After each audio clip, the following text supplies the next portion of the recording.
Muy buenas a todos y bienvenidos a vuestra casa de Fórmula 1 y bienvenidos a un nuevo vídeo en el cual vamos a seguir comentándoos todas las novedades que han surgido. Tenemos muchísimas cosas de las que hablaros en el día de hoy y todos los temas que os vamos a comentar van a estar detallados en la descripción del vídeo por si queréis saltaros alguno y pasar directamente a vuestro momento de elección. Y dicho esto, vamos a dar comienzo hablando primero acerca de una crítica que ha mencionado Eddie Jordan, el exfundador del equipo Jordan de Fórmula 1, que poco a poco, esto ya lo hemos repasado en alguna ocasión en el pasado, se ha ido convirtiendo en el equipo Aston Martin que es hoy en día, y ha criticado a Fernando Alonso, sobre todo por el rendimiento que está teniendo. Vamos a explicaros cuáles son las palabras que ha dado en el podcast Formula for Succeed, y lo que ha dicho Eddie Jordan es que no está al nivel que él se esperaba que iba a estar, sobre todo después de un comienzo de temporada muy bueno que tuvo Fernando Alonso,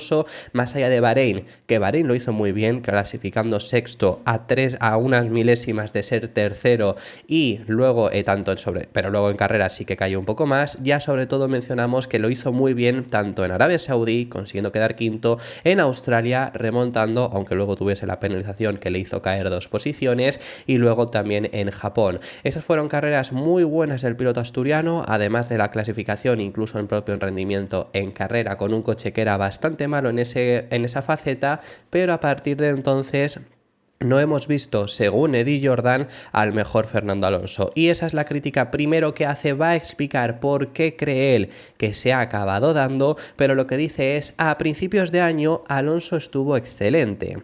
Tengo que mirar a ver dónde estaría ahora y si incluso está entre los 10 primeros, hablando aquí acerca de los 10 primeros pilotos en cuanto a rendimiento este año.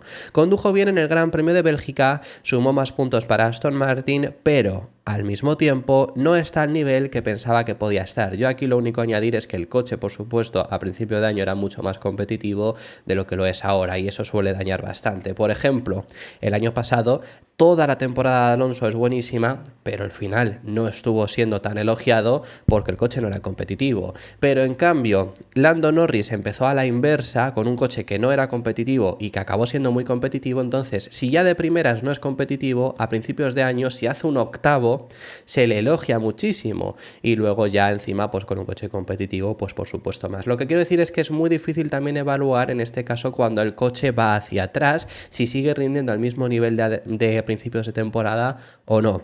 Pero esta es la opinión que tendría Eddie Jordan. ¿Y por qué cree él que no está rindiendo al máximo nivel? Bueno, pues según Eddie Jordan lo que comenta es que a Alonso le ha afectado mentalmente el hecho de la caída de rendimiento de Aston Martin, pero que le habría afectado de una forma además aún más fuerte de lo que podría incluso, por ejemplo, haber sido el año pasado, que el año pasado no le afectó, siguió sin rindiendo al máximo nivel. ¿Por qué en esta ocasión sí le habría afectado más fuerte? Bueno, pues porque desde luego ahora ya no es un coche que esté ni cerca de los 4 primeros coches, que el año pasado por lo menos seguía estando ahí, e incluso a final de año, cuando ya no era un coche competitivo, logró 2 podios más, pero ya no está ni siquiera cerca de esa posición Fernando Alonso, ni siquiera Aston Martin. Entonces le habría afectado de más porque, según comenta Eddie Jordan, se considera a sí mismo mejor o al mismo nivel que Lewis Hamilton, porque en su mente él es tan bueno como Lewis. Esperaba poder luchar con Lewis este año y, para ser sincero, no ha sucedido y no se ve que vaya a suceder en lo que queda de año. Así que creo que psicológicamente algo está pasando en la cabeza de estos chicos. Desde luego que esas cosas también pueden afectar mentalmente. No es solo el hecho de tener malos rendimientos que puedas llegar a tener, quiero decir, porque cometes errores y se te van acumulando errores y mentalmente te puede afectar. Eso le pasa a cierto piloto, que no voy a mencionar su nombre, pero creo que entenderéis a quién estoy diciendo. Pero eso es algo que puede ocurrir. Hay muchas cosas por las que mentalmente te puede afectar, o el hecho de, por ejemplo, pues un piloto que tenga coche para ganar y no esté consiguiendo ganar las carreras desde Miami. Tampoco voy a decir el nombre, pero creo que entenderéis qué piloto estoy diciendo. No es el mismo de antes, por supuesto, es otro piloto. Bueno, que son muchas cosas por las que mentalmente puedes caer, y en este sentido eso te puede afectar el hecho de que por lo menos pensases, pues en este caso Alonso pensase que iba a poder competir contra Hamilton, porque al principio de año el coche estaba más o menos en esa posición y ahora no.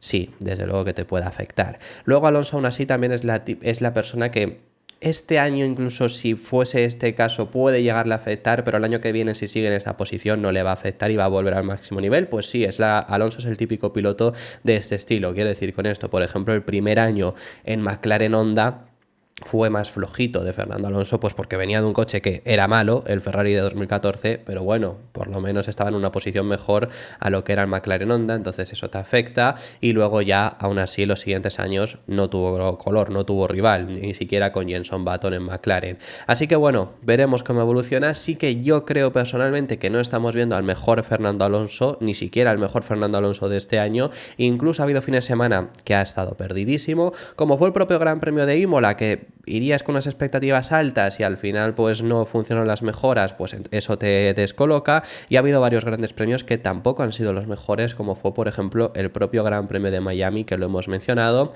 y habrá algún otro también que no haya sido su mejor, como España. Yo creo que le afectaba el hecho de no tener un buen coche en su Gran Premio, pues eso jugó en su contra, pero bueno, eso es algo que el año pasado no vimos, es decir, de grandes premios que estuviese siendo malo Alonso, malos grandes premios quiero decir de Fernando, pero este año sí que está siendo el caso. Cuando tenga coche, desde luego que volverá a estar en lo más alto. Pasando acerca del siguiente de los temas, vamos a hablar acerca de unas palabras que ha dado Charles Leclerc, hablando acerca de la relación que tiene con su compañero de equipo. Y es que la relación entre Leclerc y Sainz, la verdad que depende del momento, parece una o parece otra. Cuando estamos muy alejados de las carreras en sí, siempre parece que es bastante buena, parecen bastante amigos, hacen cosas en común. No es la relación que tenía Sainz con Norris, por ejemplo, pero bueno, es una relación de dos personas que se llevan bastante bien, pero por el contrario, hay ocasiones en las que parece que se llevan a matar. Y es que además también esto juega en contra, que son dos pilotos bastante igualados. Esto, por cierto, debí de decir algo hacer recientemente en uno de los vídeos haciendo la comparativa, y había un comentario que luego seguía porque había varias personas que lo respondieron que me mataban por el comentario que hice. Parece que decía que Carlos estaba al nivel de Leclerc. Personalmente creo claramente que Carlos está al nivel de Leclerc, y en estos 4 años que hemos tenido ha habido momentos claramente mejores de Leclerc y momentos claramente mejores de Sainz. En el cómputo general, Leclerc, cuando ha sido compañero de Sainz, ha sido mejor, porque Leclerc en el cómputo general es mejor piloto. Ahora bien, también creo que Leclerc es un piloto que comete muchos más errores de los que comete Sainz, y eso juega en su contra. 2021 es un año que gana Sainz la comparativa con su compañero de equipo en puntos, pero realmente es mejor año de Leclerc. 2022, pero es un año muy igualado 2021, y teniendo en cuenta que era el primer año de Sainz con Ferrari, está muy bien, estaban muy parejos, pero bueno, digamos que al igual que la diferencia de puntos fue muy mínima, aunque fue a favor de Sainz, la diferencia entre ambos fue muy mínima, pero a favor de Leclerc en cuanto a realmente rendimiento. En el 2022 es un año muy superior de Leclerc, sobre todo al principio. El final de año ya fue un pelín mejor de Carlos, pero al principio fue claramente superior Charles Leclerc, por eso acaba segundo en el Mundial, mientras que Carlos no está ni siquiera tercero. 2023 para mí es un año muy parejo, incluso un año mejor de Sainz. Acaba siendo finalmente Leclerc quien queda por delante en el Mundial por lo que ocurrió en Las Vegas y luego los errores del propio Sainz en Abu Dhabi, pero para mí en el cómputo general es un año mejor de Sainz. Empieza Leclerc siendo un desastre, siendo muy complicado, muy difícil, muy malo el comienzo de año que tuvo. Además, luego consigue más podios, Sainz es el que consigue más victorias, la única victoria que consiguieron aquel año, la única victoria, no Red Bull en 2023, pero para mí es mejor año el de Sainz. Y para mí lo que llevamos de 2024... ha habido momentos en los que ha sido claramente superior Sainz, que fue el principio de año, tanto Bahrein, Australia, Arabia Saudí no lo corre Sainz, Australia, Japón, son carreras y Miami, son carreras en las que es mejor Carlos Sainz. Luego China sí que es mejor Leclerc. Las siguientes carreras ya va siendo mejor Charles, hasta después de Mónaco. Después de Mónaco vuelve a ser mejor Carlos en las carreras que hemos tenido, con alguna excepción, quizá que haya sido mejor Leclerc, pues este último Gran Premio de Bélgica. Este último Gran Premio de Bélgica me parecía más rápido Sainz, pero se juntó que Leclerc hizo pues lo que suele hacer en clasificación, magia, y se puso por delante en clasificación, y ya obviamente la carrera estuvo por delante. Bueno, que simplemente quería comentarlo. Yo creo que es la pareja más igualada que hay ahora mismo en la Fórmula 1. Ha habido mejores años de Sainz, ha habido mejores años de Leclerc. Creo que este año por ahora está siendo mejor de Sainz. Creo que es mejor piloto Leclerc. Simplemente quería comentarlo porque lo he visto en comentarios. Así que si alguien hizo la pregunta, vio ese vídeo y se extrañó, esta es mi opinión. opinión, y siempre he mantenido la misma. Leclerc es un piloto más rápido, Sainz es un piloto más constante y eso beneficia en muchas ocasiones a Sainz, en otras beneficia a Leclerc. Dicho esto, ahora sí, para terminar con el tema que estábamos hablando, que me he desviado bastante, Leclerc ha hablado acerca de esa relación que en muchas ocasiones después de las carreras ha parecido no ser la mejor, pese a que fuera, como decía, sí que parece que es bastante buena, bastante de buenos amigos. Luego, post carrera, porque ha habido un momento, porque son una pareja muy igualada, se han encontrado en varias ocasiones y ha habido encontronazos, entonces esto siempre ha levantado bastante la atención por el hecho de discusiones que ha llegado a haber incluso en los corralitos. Lo que comenta Leclerc acerca de la relación con Sainz es normal que a veces haya roces. Carlos y yo no siempre estamos de acuerdo en lo que pasa en pista y gestionar la adrenalina no es fácil, pero lo más importante es poder discutirlo cuando acaba la carrera. Por la radio parece que siempre hay tensión, pero no es así. Esto siempre es lo que siempre hablamos, del hecho de que en la radio muchas veces se puede sacar de contexto unas cosas que luego encima es en caliente, que luego al final no acabas pensando. No, hemos trabajado muy bien. Supongo que la pregunta viene más por lo que pasó en la última carrera, pero ha habido momentos complicados entre compañeros, especialmente cuando estamos cerca el uno del otro.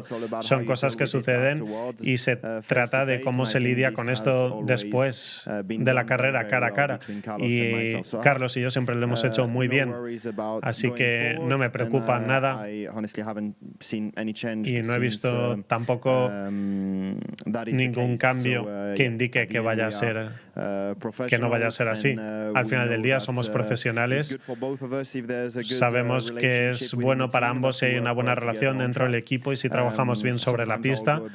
A veces yo sobrepasaré los límites, otras veces será Carlos quien lo haga y luego habrá que hablarlo, resetear, y no me preocupa nuestra relación de cara al futuro.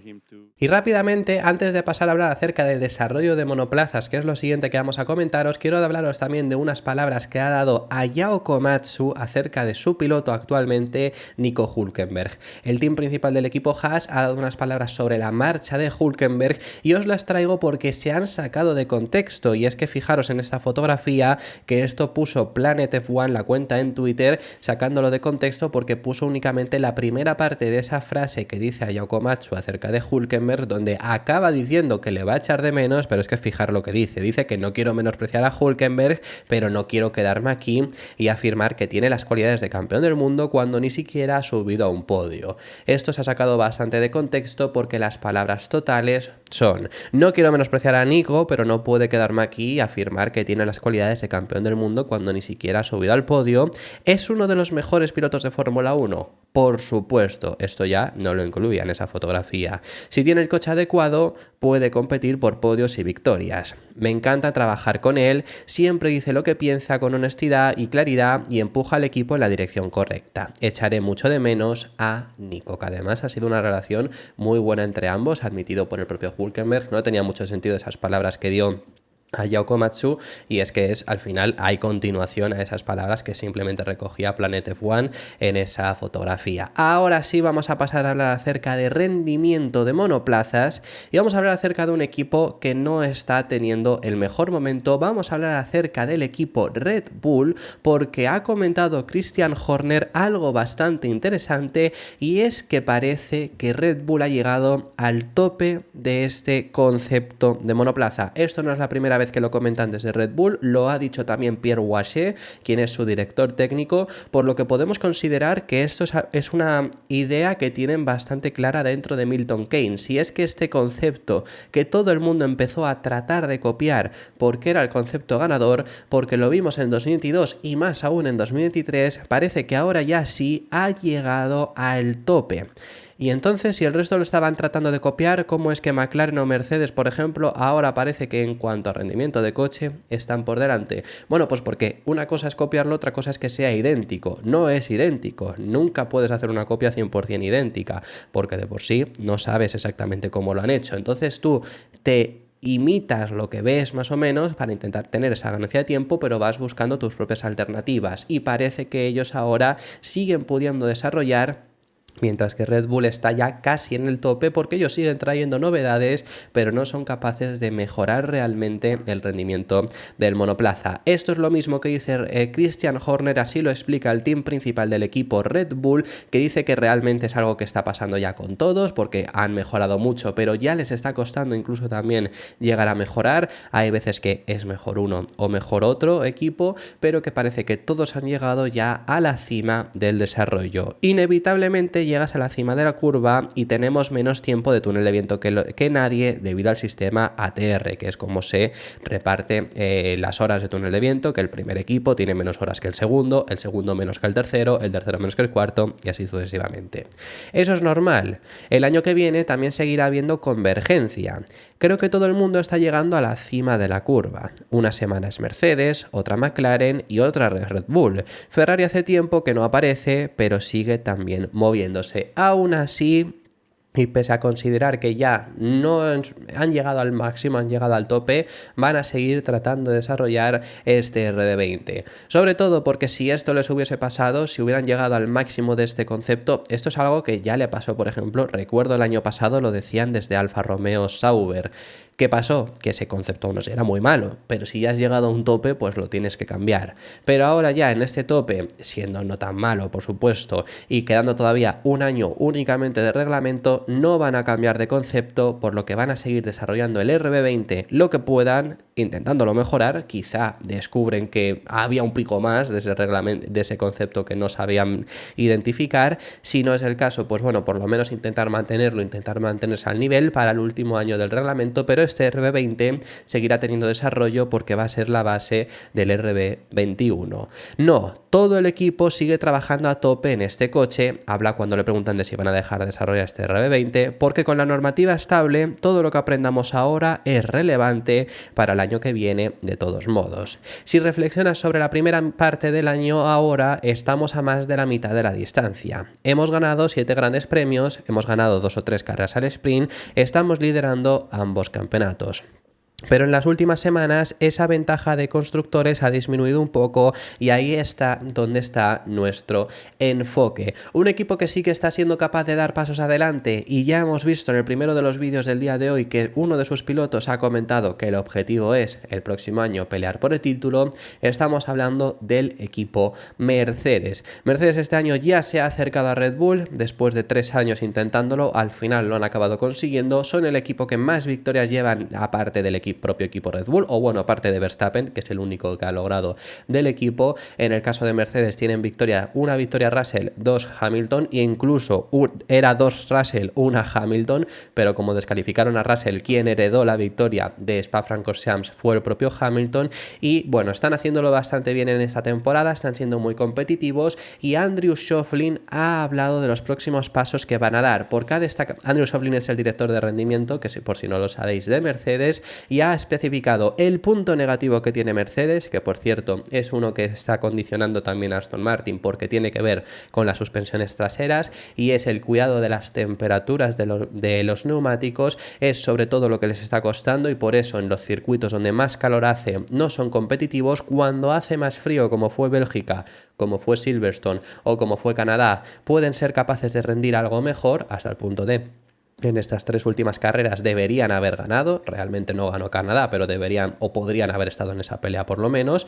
Austria no era el caso, aunque heredaron la victoria por el golpe entre Verstappen y Norris, pero ese es el punto negativo. Van a seguir tratando de desarrollar este año porque, repito, como ha dicho también Red Bull, este W15 va a ser la base del W16, el coche de Mercedes del próximo año. Bueno, los principales puntos débiles que quedan son en condiciones de calor en circuitos con límite trasero. No somos tan buenos como los McLaren o Max. Lo vimos en Budapest y lo vimos en Austria, pero nuestra diferencia en ritmo en carrera en Budapest fue menor, hablando acerca de la comparativa frente a la de Austria. Realmente Hamilton consigue un podio y estaba peleando realmente por posición frente a Verstappen, luego tiene la colisión y demás, aunque Verstappen fuese más rápido, estaban ahí, y en Austria estaban a 15 segundos de Verstappen y de Norris.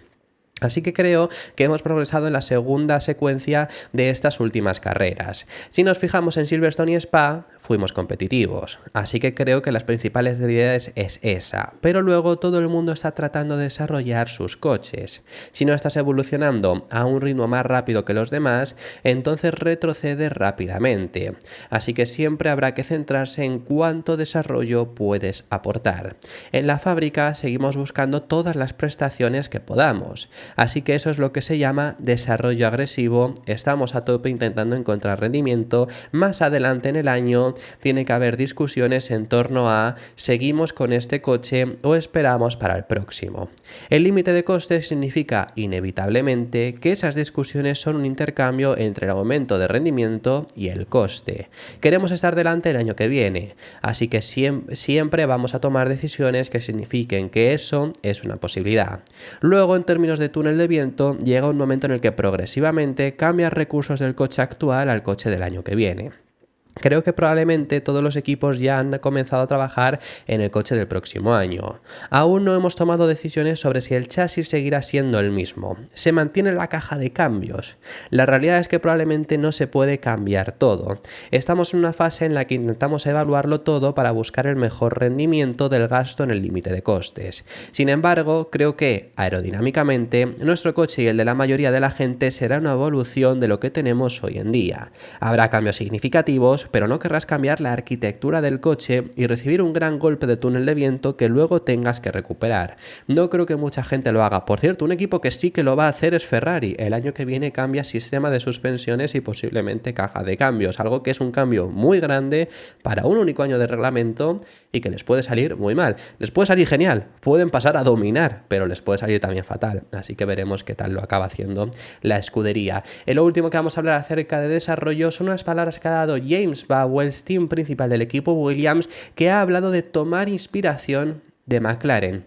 Al final McLaren ha sido el equipo que se ha convertido en la referencia por lo que han sido capaces de hacer. Pasaron de sufrir por pasar de Q1 a pelear constantemente por podios y luego ya con el desarrollo de ese monoplaza que ya estaba siendo muy bueno a ser el mejor coche actualmente de la parrilla. McLaren es claramente el equipo a seguir, el equipo a inspirarse, pero es que en el caso de Williams hay algo más y es que no solo quieren fijarse en lo que han hecho en estos últimos 14-15 meses el equipo McLaren, sino que quieren fijarse en lo que hicieron hasta llegar a ese punto. ¿A qué se refiere? Bueno, es que McLaren llevaba años en una reestructuración porque llevaba desde 2012 sin ser el mejor coche y luego desde 2000 también más o menos de esos años, cuando empezó desde 2014 que consiguen podios, pero en 2015 ya con McLaren Honda es siendo un desastre y ya van desde entonces intentando reconstruirse. McLaren estuvo en una situación muy compleja económicamente incluso. No tenía sponsors, no tenía apoyo financiero, no tenía dinero. Hubo un momento en el que el equipo McLaren peligró hace no mucho, porque incluso en 2023 ya se habían medio recuperado, pero no estaban tampoco con tantos sponsors como actualmente, pero aún así, con un buen trabajo, con un buen desarrollo y con una buena estructura, acabaron consiguiendo lo que al final han logrado, con poco apoyo, con poco dinero, con menos dinero que Red Bull, con menos dinero que Ferrari o Mercedes, por supuesto, pero con menos dinero que Aston Martin, han llegado al punto en el que están ahora mismo. Por eso para Williams es una inspiración, más allá de la propia mejora en sí que han logrado, esa reestructuración que han hecho interna es en lo que se quiere inspirar James Vowles. Creo que mi visión del mundo es la siguiente: nuestro viaje es diferente al de McLaren en muchos aspectos, pero tiene similitudes con las que estás señalando. McLaren estuvo entre 5 y 8 años para darle la vuelta y lo he dicho aquí muchas veces. Lo que tenemos es probablemente un problema mayor que McLaren en muchos aspectos. Y sí, obviamente hablábamos de que McLaren no era la mejor situación, la de Williams es aún peor. Pero ya tienes una plantilla completa de lo que tardó un equipo en volver a la senda de la victoria. Así que en ese sentido, sí. Y con los británicos, con la herencia, todos esos aspectos, absolutamente sí. Pero es un conjunto diferente de problemas a lo que tenemos allí. Tengo la alegría de tener a Pat Fry, que es el director técnico actualmente de Williams, y tiene una experiencia muy amplia en diferentes equipos, ha estado en Williams, anteriormente estaba en Alpine y anteriormente estaba en McLaren. McLaren. Y bueno, ya ha estado en Ferrari, ha estado en muchísimos equipos. Y dice que ha estado en ambos y que puede compartir absolutamente lo que hay allí. Y Zak Brown y yo tenemos una relación muy estrecha y hablamos de ello abiertamente. De hecho, antes de venir aquí, estuve en el despacho de Zak charlando de cosas por similitudes. Pero la razón por la que no me comparo con ellos es que son entidades propias y tienen su propia historia, su propia organización detrás y su propio conjunto de problemas que todavía hoy tienen algunos de ellos. Lo último a comentaros y finalizamos es un tema con mercado de fichajes y es sobre Alex Palou. Y es que recientemente se le había puesto en la órbita de Audi, siendo un potencial candidato a subirse al monoplaza, a ser compañero de Nico Hülkenberg al monoplaza de Audi de cara a la próxima temporada y sobre todo pensando en el 26 con la llegada de Audi, al igual que Nico Hülkenberg. Esto ahora os comento de dónde venía la información, pero no es así. Información de soymotor.com, que es un medio que tiene muy buena información también de Alex Palou. Palou, el propio, trabaja en muchas ocasiones con Soy Motor, colabora, quiero decir, mejor dicho, tienen muy buena información sobre él y niegan que efectivamente haya negociado con Audi. No ha mantenido conversaciones con la estructura actual de Audi. ¿Por qué recalcamos lo de actual? Porque sí que las mantuvo en 2017 cuando llegó a probar el DTM de Audi, pero en la actualidad no lo ha hablado con ellos y no es un candidato al asiento de Audi de cara a 2025, desgraciadamente, pero no es un candidato. Esto sobre todo, ha habido varios medios que lo habían dicho y era sobre todo el medio Automotor Un Sport quien primero dio esta posibilidad, pero esto era más un análisis que una información. El medio Automotor Un Sport es un medio alemán, Audi es una marca alemana, pero han hablado mucho acerca de Audi y acerca de quién va a ser el compañero de Hülkenberg, que todavía ahora mismo no hay opciones. Y el que parece ahora mismo más candidato es Gabriel Bortoleto, veremos qué es lo que acaba ocurriendo. Pero en un análisis que hacía Automotor Sport sobre la situación, mencionaban a Alex Palou, que es un piloto muy bueno, va en camino a su tercer título de IndyCar y que está sin equipo de Fórmula 1, es decir, no tiene Fórmula 1, estuvo en la órbita de McLaren, se acabó marchando, sabemos toda esa historia que ahora mismo todavía siguen en juicios y que podría ser un muy buen piloto para Audi. Esto era el análisis que hacía el medio Automotor Un Sport, no informaban como tal de que fuese a llegar, sino que era una opción que podía contemplar Audi. Pero efectivamente la información es que no ha habido negociaciones y esto, la verdad, que sinceramente, sabiendo cómo es Palou, por lo que ha comentado él en algunas ocasiones públicamente, quizá una cosa es lo que diga públicamente y otra cosa es lo que quiera, ya habiendo intentado darlo todo por llegar a la Fórmula 1 y saliéndole mal, y por lo que él ha dicho varias veces de si llego a la Fórmula 1 no es para sufrir en Q1, es para intentar pelear por algo grande, porque si no, se queda en indicar que tiene un coche, que tiene una estructura detrás, que lo quiere, que está dándole todo por él, que es la mejor estructura que hay ahora mismo en IndyCar y que está ganando campeonatos. Repito, va por el tercero. Es que tiene Alex Palou posibilidad de convertirse en el mejor. Estamos muy pronto, por supuesto, diciendo ya estas cosas, pero es que por lo que está haciendo en su cuarto año en IndyCar, va por el tercer título, de su quinto año de IndyCar y va por su tercer título. Ese es el nivel. Tiene posibilidades de convertirse en el piloto con más estadísticas, con más palmarés de la historia de IndyCar como continúe a este nivel. Entonces, por eso él ha dicho varias veces que él no va a ir a Fórmula 1 para sufrir, va a ir a Fórmula 1 si hay un proyecto bueno que le dé algo. Eso es lo que ha dicho públicamente, luego habría que verlo si le hubieran ofrecido de verdad a Audi, pero efectivamente no ha habido ni siquiera acercamientos, así que desgraciadamente, porque yo lo quiero ver en Fórmula 1, pero Palou no va a llegar al equipo Audi. Y esto ha sido todo por este vídeo, muchísimas gracias por haber llegado hasta el final del vídeo. Si os ha gustado, dejad vuestro me gusta, suscribiros, os recuerdo que os podéis hacer miembros si queréis apoyar un poco más el canal y nos vemos en el próximo, que seguiremos hablando de Fórmula 1.